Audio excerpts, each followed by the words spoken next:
November 14, 1942. The temperature in the Bieszczady highlands of occupied Poland had already fallen to -12 degrees Celsius, and it was not yet midnight. The road that snaked through the valley below the village of Lesko was not much of a road at all, more a scar cut into the mountain by decades of cartwheels and, now, by the grinding iron treads of German military convoys. Every 3 to 5 days, like a steel river, the convoys came, supply trucks loaded with ammunition, winter fuel and provisions, troop carriers filled with fresh soldiers rotating to the Eastern Front, and, flanking them at regular intervals, armored half-tracks and motorcycle units keeping watch. The Germans moved these convoys at night when possible, understanding that the frozen roads offered firmer ground for heavy vehicles. They moved in strength, never fewer than 12 vehicles per convoy, always with armed escorts who had standing orders to shoot at any shadow that moved along the ridge lines. The route was considered impregnable. It was inside occupied territory. The nearest Allied force was hundreds of kilometers away. The local population had been crushed by 2 years of brutal occupation. Informants were everywhere. Resistance, the German command had concluded, was not merely unlikely. It was impossible. They were wrong. His name was Theodor Walczak. He was 41 years old. He had never served in a military uniform, never fired a rifle in anger, and, by all appearances, had no reason to be remembered by history. The Germans who occasionally stopped at his farm to requisition hay and eggs saw only what they expected to see: a weathered man with a crooked back from years of bending over fields, hands so callous they looked like old bark, and eyes that said nothing. He spoke only when spoken to. He never complained. He gave them what they asked for, and watched them leave with the expression of a man who had already accepted that the world was cruel, and there was nothing to be done about it. This was, from the first day of occupation to the last, a performance of breathtaking discipline. Theodor had been born in 1901, the third son of a farmer in the village of Olszanica, a cluster of wooden houses tucked into a fold of the Carpathian foothills. He had grown up cutting timber on steep slopes in all weathers, learning to read terrain the way other men read books. He knew which frozen streams could be crossed and where the ice was treacherous. He knew which hillside paths were invisible from the valley floor, and which ridges caught sound and amplified it for kilometers. He knew the forest, the way he knew his own hands, every scar, every hollow, every unreliable patch. His wife, Marta, had died of tuberculosis in 1938, leaving him with 2 daughters. When the Germans came in 1939, Theodor had buried his one rifle under the barn floor, sent his elder daughter, Sophia, to live with relatives in a village further east, and told his younger daughter, 12-year-old Hanya, that from that day forward they would be invisible. They would be nobody. They would give the Germans no reason to look at them twice. He was not a passive man by nature. Before the war, he had been known in the village as the person to call when something needed to be figured out: a diseased herd, a disputed property line, a collapsed roof. He had a reputation for solving problems not by throwing effort at them, but by sitting very still and thinking until the solution revealed itself. His neighbor, old Bartosz, used to say that Theodor Walczak could stare at a problem until the problem gave up and went away. By the winter of 1942, Theodor had been watching the German convoys for 11 months. He had been doing nothing else of significance. He watched the way farmers watch weather, patiently, without attachment to any particular outcome, simply gathering information. He counted trucks. He noted timing. He observed which escorts were alert and which ones were cold and miserable and paying attention only to the road directly in front of them. He listened to the villagers who worked for the Germans as laborers, and came home in the evenings with small, unwitting pieces of intelligence tucked inside their exhausted complaints. What finally moved him to act was not ideology, though he hated the occupation with a quiet fury. It was not a dramatic incident, though there had been many. It was something smaller and more specific. In October 1942, the Germans had taken his neighbor's 17-year-old son, Piotr, for forced labor transport to the Reich. They had come at 4 in the morning, knocked the door in, and dragged the boy out, while his mother stood in the snow in her nightclothes and said nothing, because she already knew that saying anything would mean she would be taken too. Theodor had watched from the corner of his barn, invisible in the darkness. He had watched Piotr's mother stand there for a long time after the truck was gone. Then he had gone back inside his house, sat down at his kitchen table, and begun to plan. He had no explosives, no weapons beyond his buried rifle, No radio, no contact with any organized resistance network, and no military training whatsoever. What he had was the land, the winter, and the kind of engineering intelligence that comes not from schooling, but from decades of solving practical problems with whatever is available. He also had, crucially, time, and he intended to use all of it. Theodore spent 3 weeks doing nothing that would look unusual to anyone watching. He cut firewood. He fed his animals.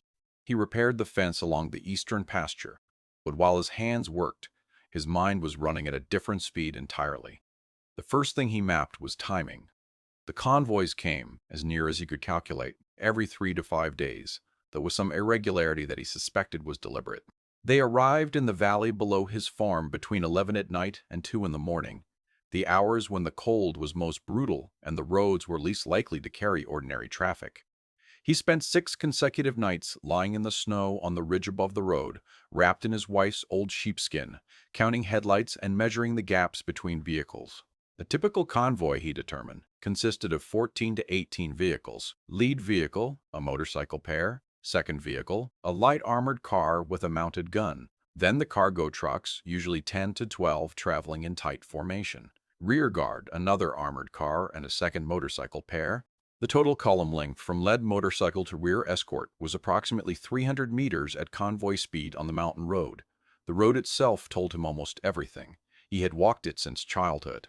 He knew that at one specific point, a long descending curve approximately 4 kilometers from the village, where the road cut beneath a steep granite overhang, the terrain created a natural trap. The curve forced vehicles to slow significantly. The overhang blocked any view of what lay ahead until the driver was already committed to the curve. And most importantly, the slope of the road at that point ran precisely toward a ravine on the left side, which in winter filled with ice and frozen brush to a depth of 8 to 12 meters. He knew this ravine. As a boy, he had climbed out of it after a sled accident left him with a broken wrist and a healthy respect for ice.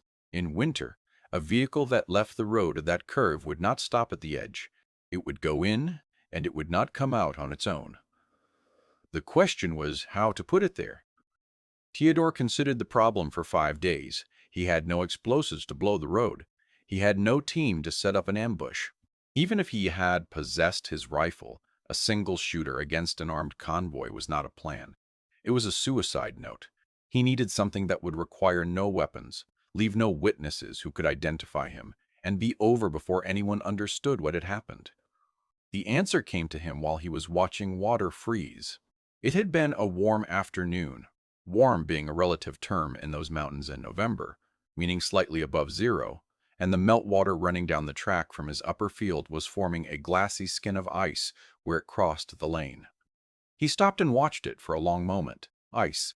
The road was already cold enough to retain ice if it was applied correctly, and ice was perfectly invisible in darkness, especially when the road surface was already wet from passing vehicles. He could water the road.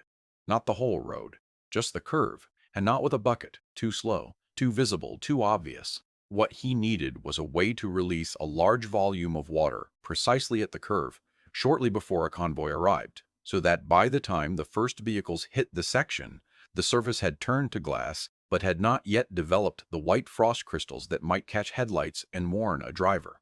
He walked the terrain above the curve for 2 days. On the third day, he found what he was looking for, a natural depression in the hillside above the road, fed by 2 small spring-fed streams that ran year-round, even in heavy frost. The depression held water naturally, like a shallow bowl. In summer, it was a muddy patch that he had always avoided. In winter, the water drained slowly through a narrow channel that ran beside the road. If he dammed that channel, the depression would fill.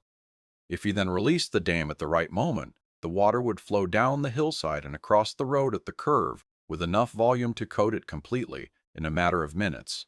In temperatures of -10 or lower, it would ice over in less than 15 minutes. He needed to be able to trigger the release without being anywhere near the road. He needed a mechanism he could set before dark and trigger from the ridge above, at a distance that made him invisible to any escort patrol. And he needed it to be something that looked, in daylight, like nothing at all. He used wood. Specifically, he used a series of interlocking timber beams, fashioned at home in his barn over 2 weeks of evenings, designed to lock together as a temporary dam and be released by pulling a single rope. The rope ran through a series of iron rings, salvaged from old harnesses, pinned to trees along the ridge. He could stand 200 meters up the slope in total darkness, pull the rope, and the dam would release. The wood would float downstream with the water and disperse. By morning, there would be no dam, no rope, no evidence of anything except a wet patch of road that had iced over during the night. He tested the mechanism twice in late November with no convoy present, timing the spread of water across the road surface and measuring ice formation rates at different temperatures. The system worked. At minus 12 degrees, the road surface was impassable within 12 minutes of water release. He was ready. The first night he used the system was December 3, 1942. He had spent the afternoon building the dam and running the rope. He worked quickly and in silence, communicating with no one. Hanya was told only that her father was checking on the upper field drainage and would be back before dark. This was not entirely a lie. He had told her very carefully over the previous weeks that she was never to ask where he went at night during winter. She was 12, and she understood that some questions in occupied Poland in 1942 were questions you did not ask. He was on the ridge by 9 o'clock, wearing dark clothes, his face wrapped in a scarf the color of the tree bark around him. The rope lay coiled in his left hand. The temperature was minus 14. His breath did not mist, it crystallized. He lay flat against the frozen ground and waited. The wait was the hardest part. Not physically. He was accustomed to cold, had worked and slept in temperatures far lower than this during bad winters. The hardest part was the mental discipline required to stay completely still and control his breathing so that no cloud of vapor rose above the ridgeline. He had practiced this too, lying in his barn with a lamp at one end and practicing breath control until he could go 4 minutes between exhalations that were large enough to produce visible mist. He heard the convoy before he saw it. In those mountains, sound traveled ahead of the source. He heard the low grinding of heavy diesel engines reverberating off the valley walls, a sound like distant thunder that did not stop. Then, at the far end of the valley, the first suggestion of headlights. German convoys used reduced headlights, little more than slits in blue filtered light, but they were enough to see in total darkness. He counted the lights, 15 vehicles. The lead motorcycles were moving faster than the column, as they usually did, scouting 200 meters ahead. He watched the motorcycles pass the point on the road directly below him and continued counting under his breath. When the third vehicle, the first of the cargo trucks, reached the point he had marked with a notch on a tree at eye level, he pulled the rope. He felt the resistance give. Somewhere down the slope, he heard nothing. The water was moving too quietly, and the engine noise of the convoy drowned everything. He watched the road. For 90 seconds, nothing visible. Then he saw it, a sheen in the narrow slices of headlight, a surface change, the road beginning to gloss over as the water spread and the cold seized it. The lead motorcycles were already around the curve and moving away. The armored car directly behind them was approaching the ice section. What happened next took 11 seconds. The armored car hit the ice at convoy speed, approximately 20 kilometers per hour in the mountain conditions, and the driver felt the steering go immediately. He braked, which was exactly the wrong response on black ice, and the vehicle began to slide sideways. The left wheels found the edge of the road. Then there was no road. The armored car went into the ravine, nose first, and Theodore heard, even over the convoy noise, the sound of impact as it struck the frozen brush below. The first cargo truck behind it braked harder and slid further, the driver seeing the armored car's taillights disappear. It stopped at the edge, angled across the road. The trucks behind it began colliding in a series of grinding impacts as drivers in the darkness could not see what was happening ahead and could not stop in time on the frozen surface. 4 trucks went in. 2 more blocked the road completely. Theodore was already moving. He did not run, created noise and movement. He moved in the specific way he had practiced. Low, slow, along the ridge path he had memorized so thoroughly that he could walk it in absolute darkness without placing a foot wrong. He was 400 meters from his dam site within 3 minutes, 700 meters from the road within 6. Behind him, he could hear shouting in German, and then the long, howling sound of a signal flare going up from the convoy's rear guard. The flare lit the valley in cold green light. Theodore pressed himself against the base of a pine tree and did not move. The light swept over the ridgeline 20 meters above him, illuminating the treetops. He was invisible in the shadow of the trunk. The flare died. He moved again. He was in his bed by 1 in the morning. When German soldiers came to the village the following day to ask whether anyone had seen or heard anything unusual the previous night, Theodore told them he had slept through to dawn. As was his habit in winter, his face, as always, told them nothing. He waited 3 weeks before using the system again, not because he was afraid, but because he was thinking. The Germans would be suspicious of a second incident at the same location. He spent 2 days walking the road in daylight. As a farmer going to the market was entirely ordinary, studying the surface carefully. He saw no evidence of the dam mechanism. The wooden beams had gone downstream with the water, exactly as intended. The ice patch had melted within a day. What the Germans had was an armored car and 4 trucks in a ravine, and no explanation beyond equipment failure on icy roads, which was not unusual in winter. He modified his approach for the second operation. He built the dam higher up the same system, same stream, different catch point, so the water would release from a different direction and spread across a different section of the road, this one just past the curve rather than at it. A vehicle that hit ice just past a curve, having successfully navigated the turn, would be moving faster and have less margin for correction. The second operation, on the night of December 28th, took 7 vehicles. The collision chain was more severe because the convoy that night was moving slightly faster than usual. The soldiers were cold, it was late, and the escort commander had pushed the pace. 3 trucks went into the ravine. 4 were disabled in the road. A fuel truck among them caught fire when its tank ruptured against the rock face, and for 20 minutes the valley was lit by a column of orange flame that was visible from 5 kilometers away. Theodore watched it from the ridge with the rope still in his hand, the system already released, and felt something that was not quite satisfaction and not quite horror. It was the feeling, he would think later, of a mechanism working exactly as designed, regardless of what the mechanism was for. He rebuilt the dam 2 days later, and again 5 days after that, and again 5 days after that, and again. By late January 1943, Theodore had struck the convoy route 6 times. Not all operations were equally successful. On the 4th attempt, a patrol had come along the ridge road at an unexpected hour, a route change the Germans had instituted after the 3rd incident, and Theodore had pressed himself into a snowbank for 47 minutes while 2 soldiers walked past close enough that he could have touched their boots. He had not breathed. Afterwards, he had lain in the snow for 10 more minutes before trusting his legs to work. He went home. He rebuilt the dam, and he waited for the next convoy. What Theodore could not see from his ridge, and could not have fully imagined even if he had, was the effect his 6 operations were having at a scale far larger than a single mountain road. The convoy route through the Bieszczady Valley was not simply a supply line for local German garrisons. It was a critical artery in a larger logistics network supplying German Army Group South on the Eastern Front, where the catastrophic Battle of Stalingrad was grinding toward its conclusion. The convoys carried not only local supplies, but vehicles and fuel components being routed through the Carpathian mountain passages to avoid the more exposed roads further north, which had become targets for Soviet air interdiction. 6 convoys destroyed or severely disabled in a single winter meant, by German military accounting, the loss of approximately 60 to 70 vehicles, hundreds of tons of fuel and ammunition, and, most critically, the loss of the route's reliability. When a supply route becomes unpredictable, it stops being a supply route. Military planners remove it from active scheduling. Alternative routes, longer and more exposed, must be used. By early February 1943, the German Logistics Command had classified the Bieszczady Passage as a Category 2 risk corridor, meaning convoys required double escort and reduced scheduling frequency. This effectively halved the route's cargo capacity. The replacement routes added between 60 and 90 kilometers to each convoy run, burning fuel that was itself in critical shortage.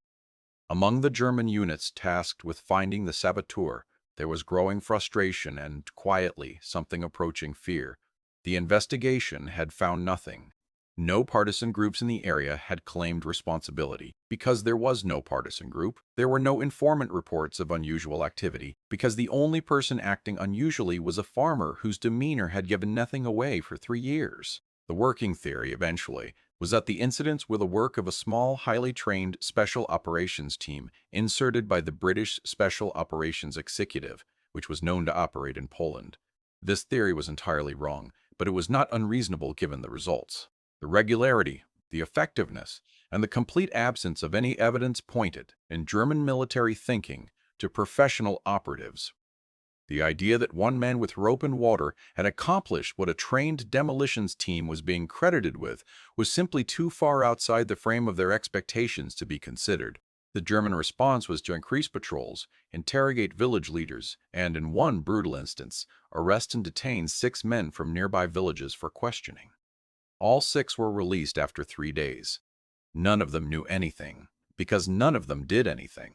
Theodor had told no one, not Hania, not old Bartosz, not the priest, not a single living person. He was entirely alone in what he knew. In the village, he listened to people talk about the strange accidents on the road, because the official German position was that the incidents were accidents, weather-related equipment failures, and he contributed nothing to the conversation except an occasional nod. The priest preached a sermon about God's protection of the innocent. The old women at the market speculated that the mountains themselves were cursed for the Germans. Bartosz told anyone who would listen that he had seen a white wolf on the ridge 3 nights ago, and that white wolves were a sign that the land was fighting back. Theodor drank his tea and said the wolf was probably just a dog. The winter ended as all winters end. Theodor dismantled the rope system in March when the thaw made the streams too unpredictable to use safely. He did not replace it the following winter. The Germans had changed their convoy schedules significantly, less regular, different routes, and the conditions that had made the original system effective were gone. He had done what he had set out to do. He did not push further. The war continued for 2 more years. Theodor fed his animals, worked his fields, gave the Germans their requisitioned eggs, and watched from behind his empty expression as the occupation gradually, then suddenly, collapsed. When Soviet forces liberated the region in the summer of 1944, the village celebrated with the exhausted, disbelieving relief of people who had stopped allowing themselves to hope. Theodor drank 1 glass of vodka, which was more than his usual, and went to bed early. His daughter Sophia returned from the east. Hania grew up and eventually moved to Krakow. Bartosz died in 1946, still convinced about the White Wolf. The village rebuilt. Theodor never spoke about the winter of 1942 to 1943. Not to his daughters, not to any journalist or historian who, in the post-war years, came through the region collecting testimonies about the occupation and resistance. His name appears in none of the official records of the Polish underground movement, because he was never part of it. His name appears in no German records as a suspect, because the Germans never identified him. He died in 1971, age 70. His obituary in the local paper described him as a devoted farmer and father. It mentioned that he was known in the village for his patience and his ability to solve practical problems. It did not mention the winter of 1942. What remains is not a name. What remains is the gap in the German logistics records from that winter. A cluster of incident reports coded as weather-related equipment failures attached to a security investigation that was never resolved. What remains is the rerouted convoys, the halved supply capacity, the extra 60 kilometers that wore-out engines already strained past their limits on roads already choked with the waste of a war going wrong in every direction. What remains is a rope that was never found. Rope rings pulled from harnesses that decomposed into the forest floor across more than half a century. A wooden dam that floated downstream in pieces and vanished. And what remains, perhaps most powerfully, is the shape of the act itself, the proof that resistance does not require armies, that sabotage does not require explosives, and that a single person who watches carefully, thinks clearly, and acts with absolute patience can reach into the machinery of something enormous and, very quietly, break it. The German supply convoys through the Bieszczady Valley never recovered their pre-winter reliability. No one ever knew why. Theodor Walczak knew why, and that was enough.